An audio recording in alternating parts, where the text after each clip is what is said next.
हुंड्याचं बदलतं स्वरूप काय आहे त्यावर एक नजर टाकूया.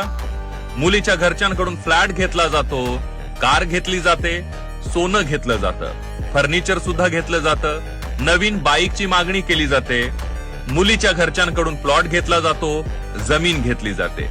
त्यासोबतच दोन्हीकडील लग्नाचा खर्चही मुलीच्या घरच्यांकडूनच घेतला जातो. डेस्टिनेशन वेडिंगचा खर्चही मुलीच्याच घरच्यांच्या माथी मारला जातो.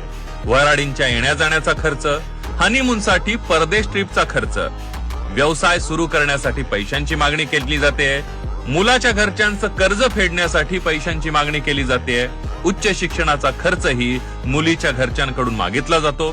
तर आदिवासी बहुल जिल्ह्यांमध्ये पशुधनाची मागणी मुलीच्या घरच्यांकडून केली जाते.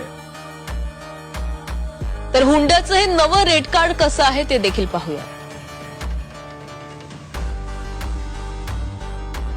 मुलगा पोलीस असेल तर 5 लाख रुपये हुंडा, आर्मीमध्ये असेल तर 5 लाख रुपये, पीएसआय असेल तर 15 ते 20 लाख रुपये हुंडा, पीआय असेल तर 20 ते 25 लाख रुपये, आयएएस अधिकारी असेल तर 50 ते 1 कोटी रुपये पर्यंत हुंडा घेतला जातो. क्लास 1 अधिकाऱ्याचा हुंडा आहे 30 ते 50 लाख रुपये, क्लास 2 अधिकारी 20 ते 25 लाख रुपये, क्लास 3 अधिकारी 10 ते 15 लाख रुपये, चतुर्थ श्रेणी अधिकारी 5 लाख रुपये आणि जर मुलाची बागायती शेती असेल तर एकरावर हा हुंडा ठरवला जातो.